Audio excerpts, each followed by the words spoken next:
With the WNBA season ending for many teams, there are already so many players heading overseas to play during the off-season. But with all of the drama currently surrounding the WNBA, on top of the low-paying salaries, some of these players are questioning if they'll even return. Caitlin Clark is hitting a rough patch in the WNBA, often battling tougher opponents and not getting the calls she deserves from the refs. It's a clear sign of the uphill fight she's in as she pushes to shake things up and make her mark on the league.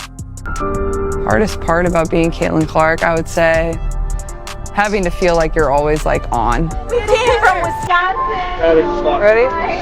Oh my God. I want to focus on the ladies of the WNBA for a second, and a long overdue milestone for that league. WNBA announced yesterday they plan to commit $50 million over the next 2 seasons so players can fly on chartered planes. The league faced backlash on social media when Indiana Fever star Caitlin Clark and the team was seen walking through a Dallas airport headed to a commercial flight. Unbelievable. Caitlin Clark, the stand-up sensation everyone's talking about, is taking the WNBA by storm and making headlines like never before.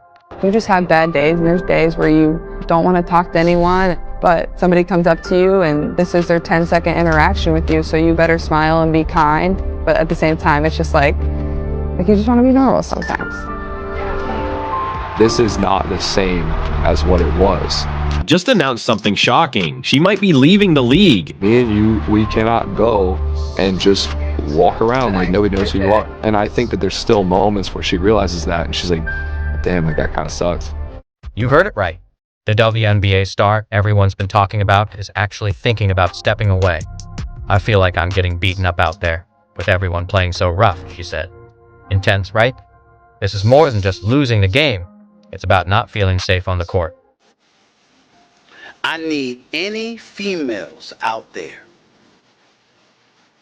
who are fans of the WNBA, who are fans of WNBA players, who are critical of Caitlin Clark in any way, to stand down. Chill out. You need to hug that girl when you see her. You need to embrace her. You need to compete like hell to go up against her, take her down on the basketball court. That's fine, which I believe the Diana Taurasi's and Asia Wilsons and others in the world will gladly do. Let's break it down. You might think losing one player wouldn't shake things up, but the numbers tell a whole different story. How big is a standout player to a league? In Caitlin Clark's case, the impact is huge. She's not just any player. She's been driving WNBA viewership through the roof. Her games pulled in over 1.5 million viewers during the regular season. That's not just big, it's record-breaking. And when she hit the court with the Indiana Fever, game attendance exploded by a jaw-dropping 400%. Because over 800,000 people watch that, which means there's an audience out there that wants to see Angel Reese too. What the hell is up with the WNBA? How do you let that happen? How do you let it so Caitlin Clark could be seen and Angel Reese nor anybody else could be seen? What the hell is that about? Different subject for another day. Things are about to get wild. Caitlin Clark's influence isn't just about filling arenas. Her jersey has skyrocketed to become the best-selling in WNBA history. Just imagine a rookie outpacing legends like Sue Bird and Diana Taurasi in sales. This isn't a minor bump. It marks a monumental shift in how the WNBA sells its merchandise. Now, let's get into the dollars and cents. Caitlin's presence on the court was more than thrilling plays and cheering fans. It translated into real cash. Her impact on ticket sales alone brought in over $5 million during the regular season, reflecting an astounding growth of over 98%. That's significant revenue for any sports league, especially the WNBA. But it's not all about the money. Caitlin was a marketing juggernaut for the WNBA. Her games attracted more viewers than those featuring superstars like Brianna Stewart and Aja Wilson. She wasn't just a player. She evolved into a cultural phenomenon, pulling in fresh fans to women's basketball. So what happens if she walks away? It's not just about losing a top talent. The WNBA could face a serious financial blow.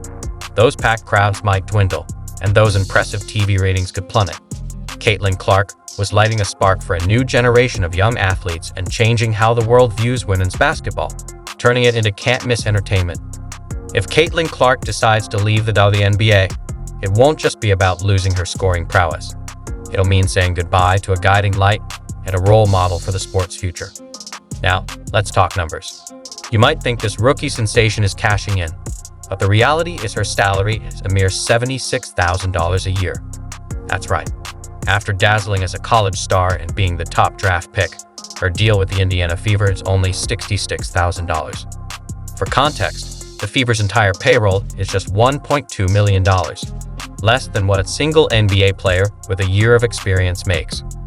This raises a critical question. When will female athletes start receiving the pay they truly deserve? The WNBA boasts a dedicated fan base and substantial viewership, so it's puzzling why salaries remain so low. But there's hope on the horizon, especially with a new broadcasting deal that could pave the way for better pay across the league. While the 2020 collective bargaining agreement boosted player salaries by 53%, it only highlights how far behind they were. Players have endured cramped travel, shared hotel rooms, and uncomfortable bus rides. Even with improvements, the pay gap is glaring. The NBA has been thriving for over 50 years, generating billions, while the WNBA rakes in millions. And now, Caitlin isn't just contemplating leaving, she's setting her sights on Europe. Can you believe it? The superstar who's been captivating fans and breaking records is ready to turn her back on American basketball.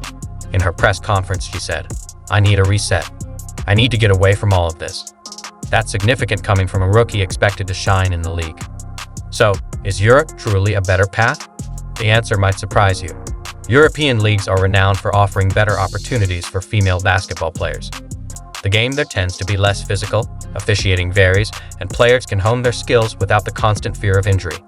Caitlin Clark's decision isn't just about her career. It could trigger a domino effect. If the WNBA's brightest star is ready to head overseas, what's stopping other players from following in her footsteps?